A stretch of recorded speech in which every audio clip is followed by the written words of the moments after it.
Hi everyone. Now in this session I am going to solve a problem on strains. So here it is the problem. A steel flat is of 250 mm by 30 mm by 50 mm uniform section is acted upon by a tensile force of 30 kilonewtons along its length, a compressive force of 350 kilonewtons along its width, a compressive force of 200 kilonewtons along its thickness. Assuming Poisson's ratio of 0.3 and E is equals to 20 into 10 power 5 Newton per mm square, determine the change in dimensions and change in volume. So here we need to calculate the change in length, change in width, change in thickness and also the change in volume. First of all, let us draw a steel flat element with that dimensions approximately. So length I am taking it as 250 mm. So that means it is nothing but a rectangular cubical element.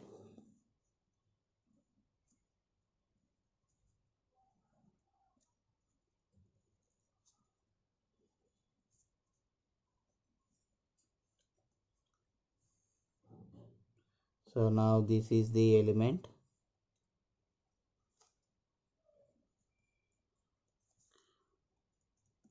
So the length is equals to 250 mm and width is equals to 30 mm and thickness T is equals to 50 mm. Now he is saying that a tensile force of 30 kilonewtons is acting along its length direction. So that means this is the length direction.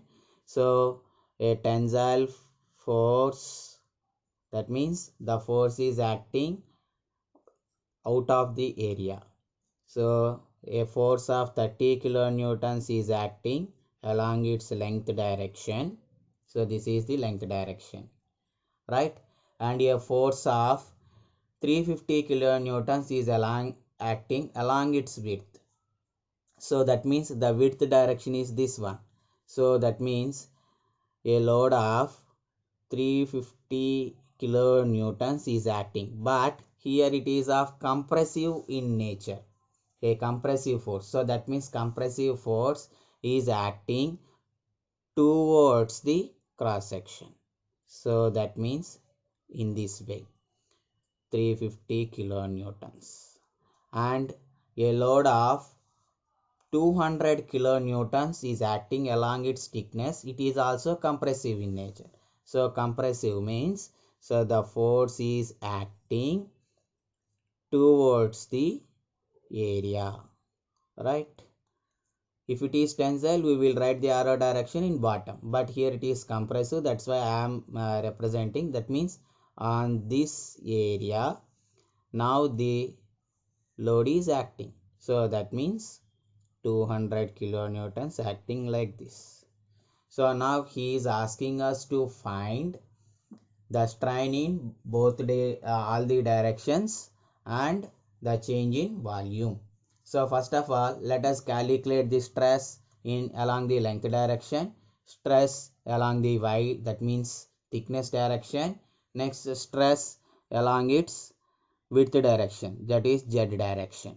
Okay, so now I am taking stress along its length direction. So stress along its length direction. So length is in x direction. So stress along length direction sigma x is equals to, so here you can represent this one is x direction and this one is z direction and this one is y direction. So thickness I am taking in y, width in z, length in x direction. So sigma x is equals to load in x direction by cross sectional area, that equals to, what is the load in x direction? Load in x direction is 30 kilonewtons. So 30 kilonewtons by, what is the area? So here this load is acting along this area, right? So along this area the load is acting. So the what is the area, cross sectional area? Width into thickness.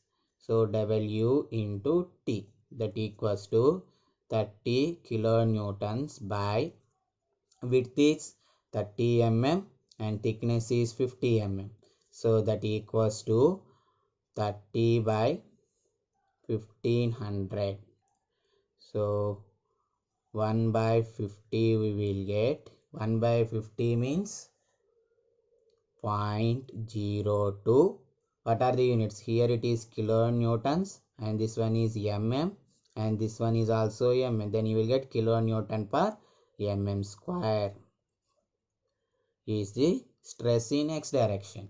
So but it is of tensile in nature because of the application of tensile load. So tensile in nature, that's why I am representing in T, tensile.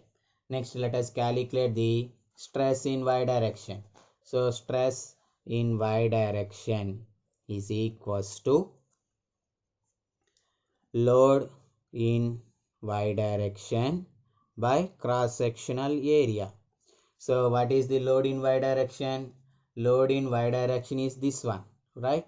So this one is the load in y direction. How much amount of load is acting?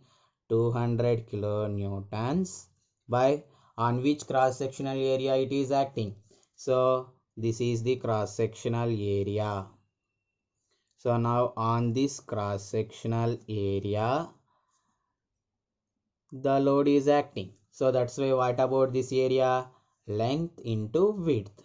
So area will be equals to length into width. So that equals to 200 divided by length is 250 into width is 30. Then how much we will get? 0 and 5 fours 5 5. So you will get 4 by 150. That value will be equals to 0.027 kilonewton per mm square. So but it is of compressive in nature, right? So here the load is acting in compressive way, so that's why the stress is also in compressive nature. Now let us calculate the stress in z direction. So stress in z direction is equals to load in z direction by cross sectional area. So what is the load in z direction? So this one is the load in z direction. On which area it is acting? So this is the area on which this load is acting. So what is this area? Length into thickness. So now let us write. So load in z direction 350 kilonewtons by length into thickness. So that equals to 350 by 250 into 50. Then it will be equals to 57. So that equals to 7 by 250 and that equals to 0.028 kilonewton per mm square, right? So now we calculated the stresses in x, y and z direction. So here this load is also compressive. So the stress is also compressive in nature. Okay. Now let us calculate the strain in x direction, strain in y direction and strain in z direction. So here it is a triaxial system. So now first of all let us calculate the strain in x direction.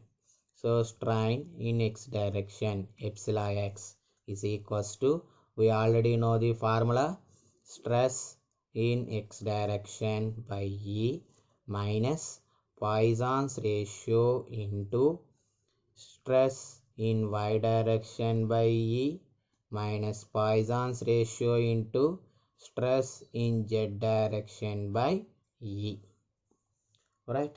So here already in the problem the Poisson's ratio is given to us. So what is Poisson's ratio? Poisson's ratio is 0.3 and E is equals to 20 into 10 power 5 Newton per mm square.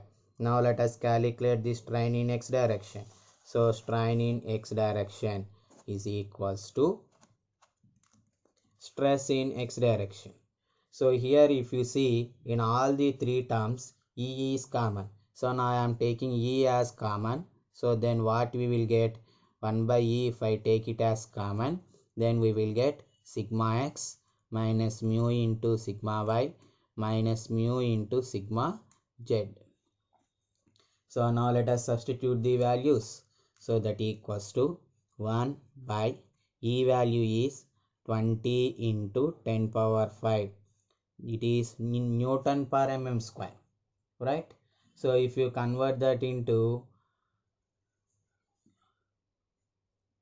kilonewton per mm square, then we will get 0.02. So here you can see E is equals to 20 into 10 power 5 Newton per mm square. So if I convert into kilonewtons, then we will get, so I am dividing it by 1000. So then what we will get 0.02 into 10 power 5 kilonewton per mm square, or you can write it as 2000 Newton per mm square. Either of it you can take, right? You can take, here I have taken this one kilonewton per mm square. Why? Because means, so here it is also kilonewton per mm square. I have taken this one 0.02 into 10 power 5 kilonewton per mm square into sigma x. So what is sigma x value? Sigma x is equals to 0.02 kilonewton per mm square. But here it is of tensile in nature, so there is no problem. 0.02 minus Poisson's ratio, and how much? 0.3 into, what is sigma y value? Sigma y is 0.0277, but you can see it is of compressive in nature, so that's why we need to take minus into minus again Poisson's ratio into sigma z. What is Poisson's ratio? 0.3 into, what is sigma z value? It is 0.028. It is in z direction, so that is 0.028. But here it is also of compressive in nature, so that's why I am taking this one also minus. So this one is the expression. Now let us calculate this value. So this one is equals to, if we calculate that, how much you will get means, you will get it as 0.1825 into 10 power minus 4. So this one is the strain in x direction, but I want the change in dimension in x direction.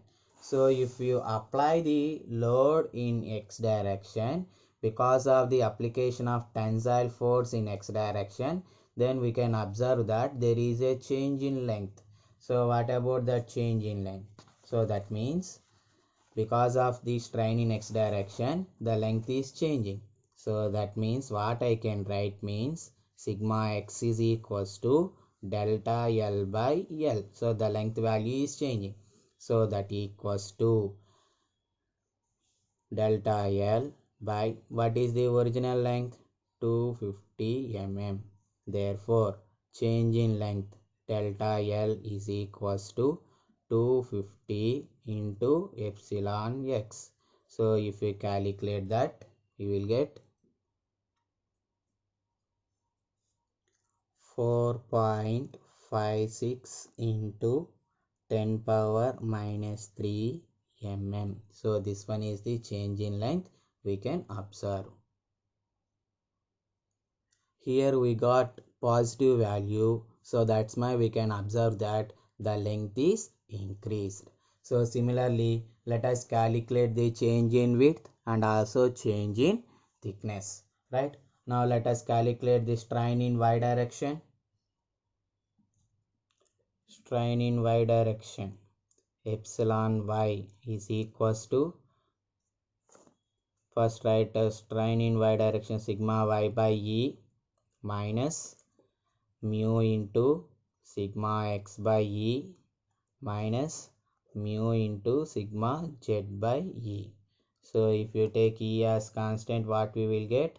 1 by E into sigma y minus mu into sigma x minus mu into sigma z. Now let us substitute the values. That equals to 1 by E value is 20 into 10 power 5 Newton per mm square. But if you convert that into kilonewtons, we will get 0.02 10 power into 10 power 5.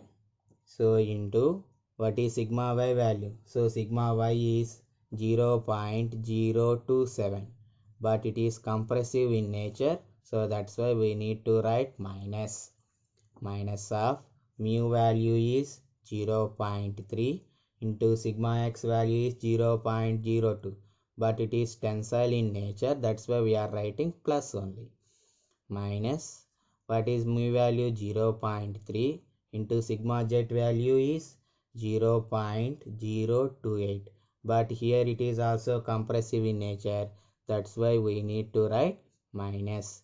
Now if we calculate that, what we will get means